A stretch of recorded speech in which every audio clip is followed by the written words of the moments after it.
هلو، النهارده السبت 6/6 ورجعنا لكم بعد غياب طويل يا جماعه. وحشني قوي قوي قوي قوي التسجيل. البودكاست دي انا بحس وانا داخلاها كاني داخله الاوضه، داخله اوضتي مثلا، او طالعه بره عندنا في الصاله. يعني بجد احساس جميل جدا، لان هي ما شاء الله عليها ثابته نفس العدد تقريبا، احنا ما بنكبرش ما بنزيدش. فبس الحمد لله. برضو زي ما اتكلمت قبل كده بحاول اصبر نفسي ان انا بقول يمكن لو الشهرة جات لي هتغير، هبقى اتغر، مش هبقى كده. بس مش هو ده موضوعنا النهارده يا جماعه. آم، طبعا كان عندي ظروف، معلش. مش عارفه انا ببرر لمين بس. معلش كان عندي ظروف للاختفاء، وكنت مشغوله شويه، ودلوقتي رجعت لكم تاني. وكنت عايزه اتكلم عادي، يعني بفكر اصلا، لسه كنت بفكر يعني النهارده ان انا ارجع تاني اسم البودكاست. انا كنت بدياها خالص مسمياها A Foreigner's Diary، وبعدين تقريبا بعد ما مشيت من تركيا قمت مغيره الاسم. بس انا حاسه ان انا فورينر عادي.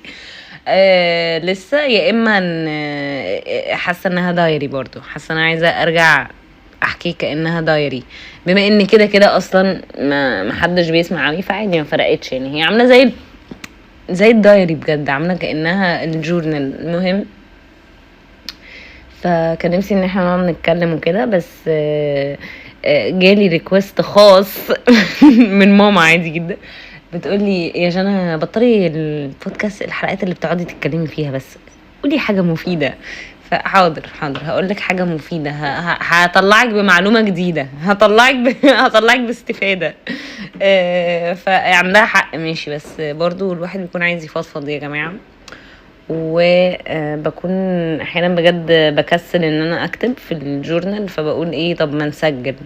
دلوقتي بطلت الاتنين، الفترة اللي فاتت كنت مبطلة الاتنين، كنت مبطلة حياتي عامة اصلا. بس المهم دلوقتي هنرجع تاني. حاسة ان انا اتولدت من اول وجديد بجد. الحمد لله يا رب، الحمد لله. كان عندي هم واتفرج. الحمد لله يا رب. بس المهم، ف كنت اقول لكم ايه، في كذا حاجه عايزه اتكلم فيهم، بس يعني المهم بعد فتره الانشغال دي قمت رجعت بقى نزلت انستجرام تاني. هو يوم يومين برجع انزله، اجي ابص فيه بجد بندم ان انا انزل، بحس اللي هو بجد I was better off without it. عارفين الاحساس ده، اللي هو لا انا احسن من غيره، انا احسن بكتير جدا من غيره. اللي هو ايه ده، بيشفت الفوكس بتاعي على حاجات تانية خالص.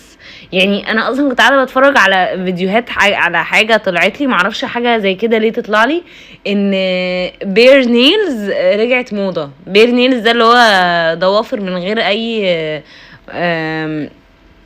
مانيكير، ولا مش عارفه الجل والحاجات اللي تتحط عليه والحاجات دي. انا اصلا عمري ما عملت حاجه من الحاجات دي. I was never interested في nail art ولا في اي حاجه ليها علاقه بالضوافر، معرفش ليه حاجه زي كده تطلع لي. المهم، الحمد لله ان هي رجعت موضة او بقت موضة حديثا، ان بيقولوا ان اللي مش بيعملوا حاجة في ضوافرهم دول دي حاجة لاكتشري، حاجة فظيعة، يعني رفاهية. شكرا، انا طول عمري كده. طول عمري مرفه، ما بعملش حاجة في ضوافري. ماليش اصلا خالص في النيل بولش ولا الحاجات دي. فماشي تمام، شكرا، دي حاجه لمصلحتنا. المهم احنا ليه اصلا، يعني ليه حاجه زي كده، ليه توبيك زي كده يبقى ترند مثلا، او ليه توبيك زي كده اصلا يتشهر؟ ضوافر فعلا. انا لحد وقت قريب كنت فاكره ان الضوافر دي حاجه يعني ولا حد بيبص على الضوافر اصلا، لحد ما لقيت يعني ناس مثلا من صحابي او ناس من اللي انا اعرفهم بيعملوا ضوافرهم، بيقولوا لي لا يعني دي حاجه مهمه، مش عارفه ببص على ضوافر، مش عارفه بيقولوا ايه ضوافر بنت دي حلوه. ضوافر ايه يا جماعه ان انتوا بتبصوا عليها؟ مبصش على ضوافر. مهم، ليه اصلا ضوافر تبقى توبيك؟ ليه دي تبقى توبيك؟ الحاجه الوحيده اللي كانوا بيتكلموا فيها عن الضوافر هو ان احنا لما نروح الكلينيكال روتيشنز في الجامعه لازم نقص ضوافرنا، بس عشان النظافه. هي دي الحته الوحيده، الفتره الوحيده اللي كان فعلا دي حاجه يعني لازم اركز فيها في ضوافري. غير النظافه طبعا كده كده دي حاجه مسلمه. بس فده مثال صغير جدا من الحاجات التانية بقى، اللي هو الحاجات التانية بقى، حاجات اللي هو ايه، واحد ده طلع لي فيديو ماشي، واحد مش واحدة حتى، بيوريك روتين ازاي تفتح كوعك في 3 اسابيع. باين كان كل يوم بيحط تقريبا ايه فيتامين ايه او مش عارفه بيحط ايه عليه، المهم يعني بيحط كريم معين وبيصوره كل يوم لمده 3 اسابيع وانا مش عارفه لمده قد ايه، ولقى ان كوعه افتح. نعم افندم بجد. بس حاجات كده غريبه. بس يعني ده اعتراضي، يعني ليه انا ليه نشفت الفوكس على حاجات كده؟ يعني ليه تكرهوني في نفسي؟ ليه بجد من الاخر يعني ليه تكرهوني في نفسي؟ يعني بجد بيخلوني اركز في حاجات انا اصلا ولا كنت واخده بالي منها ولا اصلا بركز فيها، وقيسوا على كده كتير. ماشي، ازاي تعمل كذا كذا كذا؟ طب انا اصلا حاجه دي ما كنتش عارفه ان انا المفروض اركز فيها عشان اعملها، عشان مش عارفه ايه، يعني ما كنتش عارفه ان الحاجه دي كانت المفروض انها تبقى بشكل فلاني يعني. بس فدي حاجه مستفزه جدا. فبتعصب منه فبمسحه تاني انستجرام. بس المهم في ناس ما بكلمهاش غير على الانستجرام، فاللي هو يعني او مثلا لما اجي ابعت مثلا اعمل ريبلاي لواحده مثلا وبعدين تقعد ترد عليا ونفتح حوار، فاللي هو لا طب خلاص احنا هنكمل كده، انا مش بكمل على الانستجرام، ابعتي لي رقمك طيب. بس فبقضيها كده فبقعد اخد ارقام ناس انا مش قد كده. يعني انا مش قد ان اقعد نتكلم برضو على الواتساب كل ده. يعني انا برضو مش شخص تليفون اصلا، ماليش في التليفون ولا في التكستنج ولا ماليش في الحاجات دي اصلا. يعني كولز ماشي تمام، نتكلم كولز اللي هو هاتي رقمك يلا الو كده على طول اتصل بيها. بس في ناس كتير بتتخض من الموضوع ده، بالذات الجيل بتاعي، لان انا جنزي مع الاسف، انا جنزي يعني معرفش ليه بقى خلاص موضوع التكست ده هو اللي لازم. عارفة ناس كتير جدا بتعترض على الموضوع ده، ان لا التكست احسن وارحم بس لا الكولز احسن طبعا بالنسبة لي. بس فبحس ان انا بنتمي لجيل تاني عامة بقى، حتى في الانرجي بتاعتي احس ان انا اللي هو يعني الحاجات اللي بتمزجني كده. مثلا برضو يا جماعة حاسه اني طولت قوي، مش هنقول حاجه مفيده كده تقريبا. مهم هنكمل كده، معلش يا ماما. حاجه تانية برضو مثلا دي كنت عايزه اقولها بقى، دي كنت عايزه اتكلم فيها النهارده، ان I don't believe ان في حاجه اسمها introvert و extrovert. مفيش حاجه اسمها كده بجد. هي مود، هي طاقات. انا مثلا السوشيال باتري بتاعتي النهارده غير بكره، حتى مش اللي هو عامه السوشيال باتري بتاعتي بطريقه فلانيه، لا هو النهارده غير بكره غير بعده.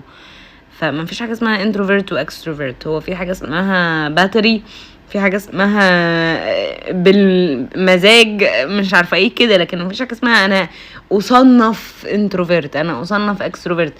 عادي انا النهارده او مثلا عامه بحب قوي البيت وقعدة البيت وكده، هل ده معناه ان انا انتروفيرت؟ لا، بس بحب الناس جدا وبحب جدا اشوف ناس، واحيانا بكون مش طايقه ان انا اقعد في البيت، لا انا عايزه اخرج، مش عايزه اقعد في البيت ولا حد يجي لي في البيت ولا عايزه اروح لحد بيته، عايزه بس نخرج تبقى خروجه. ف بحس ان هي ليها علاقه بكده، طاقه. واحيانا هيكون عندي طاقه ان انا اشوف ناس، بس ناس معينه مش ناس تانية مثلا، يعني كده اللي هو انا طاقتي محدده للناس دي، مش عايزه اشوف الناس التانية عشان مثلا محتاجه طاقه اكتر، وهكذا. مفيش حاجه اسمها introvert و extrovert. كان في حاجه تانية برضو شبه كده، كانت تصنيفها كده برضو introvert و extrovert. emotional و logical، او emotional وايه كان ايه التانية اللي هو عقلاني ولا عاطفي. انا برضو I don't believe في كده، يعني في اللي هو الشخص هل انت ايموشنال ولا انت عقلاني اكتر. لا برضو مفيش حاجه اسمها كده، ما هي حسب، ما في حاجات هناخدها بالعاطفه، قرارات هي بتتقاس اكتر بالقرارات الجد في الحياه. يعني الشخص بياخد القرارات، معظم قراراته بالعقل ولا بالعاطفه. ف بحس برضو انه حسب القرار. يعني مثلا مش هروح انا اقوم اسمه ايه ده اسافر اعيش في بلد بس بسبب ان انا حاسه ان انا بحبها. ده برضو ما بتتاخدش كده، ما بتتقاسش كده. مهما كان الشخص عاطفي مش هيقوم مقررها كده الا لو هو لسه يعني صغير، فدي حاجة تانية. بس لكن لو واحد عاقل كبير كده لا، يعني ملهاش علاقة، فاهمين؟ بس في قرارات كده وقرارات كده، وممكن نفس الشخص يعني ياخد نفس القرار قصدي قرارين مختلفين عن نفس الحاجة، ماشي at two different points في حياته، يعني في اوقات زمنية مختلفة في حياته، بس مرة بطريقة عقلانية ومرة بطريقة عاطفية، فاهمين؟ مثلا قرار السفر ده ممكن الواحد ياخده في سن صغير بطريقة عاطفية مثلا، وفي سن كبير بطريقة عقلانية. او مثلا قرار الجواز، واحد بيتجوز في سن صغير هو نفس الشخص، وبعدين مثلا اتطلقوا، وبعدين هيجي يتجوز واحدة تانية، هيقرر بطريقة عقلانية مش عاطفية مثلا بعد ما كبر شوية، فاهمين؟ فبحس كده. بس هو ده رأيي، هو ده اللي كان في مخي النهاردة. that's it.